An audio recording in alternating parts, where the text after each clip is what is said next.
దానికి ఒక్క సెకండ్ ఎక్కువైనా కూడా మీరు నా బ్యాంకులోకి డబ్బులు పంపించాల్సి వస్తుంది. సో అందుకని థ్యాంక్ యూ సో మచ్ అండి. మీరు కూర్చోవచ్చు.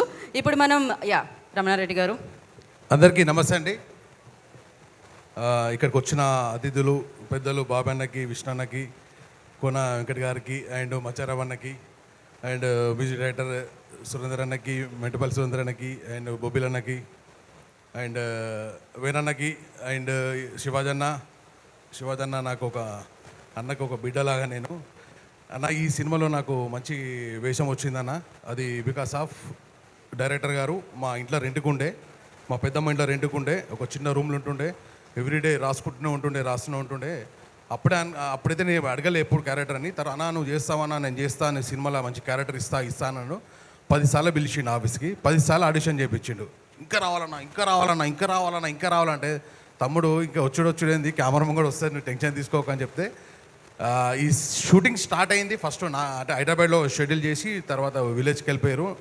అది పెట్రోల్ బంక్ క్యారెక్టర్ నేను చేశాను. సో నేను ఇంతకుముందుకు ఏదైతే సినిమా రిలీజ్ ప్రమోషన్స్లా కనిపించలేదు, ఎందుకంటే మా ఫాదర్ ఎక్స్పైర్ అయ్యారు. దానివల్ల నేను రాలేకపోయినా. సో అలానే మా మమ్మీ కొంచెం హాస్పిటల్ అడ్మిట్ అయిపోయినా, లేకుంటే నేను కూడా రచ్చ చేస్తుండే. సో ఈ సినిమా రిలీజ్ అయినాక తర్వాత నా ఫోన్లో మెమరీ మొత్తం నిండిపోయింది. ప్రతి ఒక్కరు థియేటర్లు పోయి చూపించానా, బాగా చేసినామన్నా అంటే తమ్ముడు 25 సంవత్సరాల ఇండస్ట్రీకి వచ్చి మంచిగా చేస్తేనే కదా 10 వేషాలు వస్తాయి, మంచిగా వస్తాయి. కాబట్టి నేను డాడీ విషయం, మమ్మీ విషయం కాబట్టి నేను రాలేకపోయినా. ఎందుకంటే నాకు ఇండస్ట్రీ అంటే ఒక కన్న తల్లిలాగా, కన్న తండ్రిలాగా. సో వేరే విషయం అయితే వచ్చేవాడిని కానీ నేను రాలేకపోయినాను. సో ఈ cinema petrol bunk owner character చేశాను. ఎందుకంటే మా డాడీ లారీ డ్రైవర్. పెట్రోల్ బంక్లలో లారీలు పెడతారు. ఆ టైంలో లారీ ఓనర్లు ఎట్లుంటారు, మన పెట్రోల్ బంక్ ఓనర్ ఎట్లుంటాడు, ఏం కథ అనేది చిన్నప్పుడే మా డాడీ చూపించిండు. కానీ మా డాడీ మిస్ అయిపోయింది, ఈ సినిమా చూడలేదు. నేను అనుకున్నాను డాడీని డైరెక్ట్ థియేటర్ తీసుకెళ్ళి చూపిద్దాం అనుకున్నాను. కానీ దురదృష్టవశాత్తు మా డాడీ లేకపోయిండు. ఆ బాధ చాలా ఉన్నాయి. కానీ ఒక హ్యాపీనెస్ నేను అనుకున్నాను, కళ్ళమ్మ తల్లి నాకు ఈ సినిమా ద్వారా నాకు లైఫ్ ఇచ్చింది అనుకుంటున్నాను. మా డాడీ అట్లా పోయిండు. ఈ సినిమా వల్ల నాకు మంచి వేషాలు వస్తున్నాయి, మంచి ఫోన్లు వస్తున్నాయి.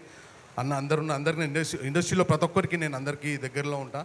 సో నాకు ఈ అవకాశం ఇచ్చిన సాయిలన్న, నువ్వు నన్ను అన్న అంటావు, ఇప్పుడు నేను అన్న అంటున్నా. సో నా ఇంట్లో మా పెద్దమ్మ ఇంట్లో రెంట్కున్నప్పటి నుంచి మనం అట్లే ఉన్నాం, ఇప్పుడు అట్లే ఉన్నాం.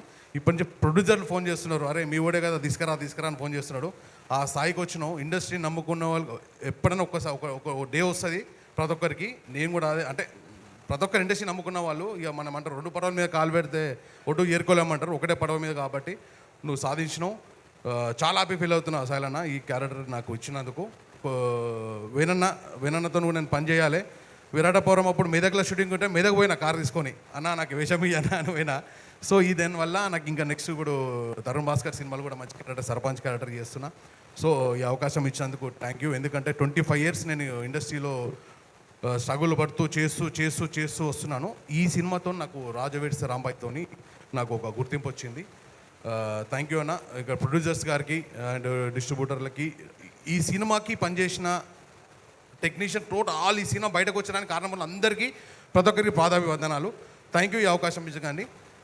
థ్యాంక్ యూ అండి. సో 30 seconds దాటింది కాబట్టి మీరు వెళ్ళేటప్పుడు మీ బ్రేస్లెట్ అక్కడ నా అసిస్టెంట్ ఉన్నాడు, ఇచ్చేసి వెళ్ళండి. ఓకే అన్న, మీ పేమెంట్ ఎంతో చెప్తే దాన్ని బట్టి నేను 10% పేమెంట్తో సంబంధం లేదు ఇక్కడ, టైంతో. 30 ఇది ఇంకా లాగ్ అవుతుంది, మీరు రింగు కూడా తీసుకోవాల్సి వస్తుంది. మైక్ మనం వెంకట్ గారికి ఇచ్చేద్దాం. సో మాట్లాడండి. మేడం, నా దగ్గర బంగారం లేదు, నా అకౌంట్లో కూడా పైసలు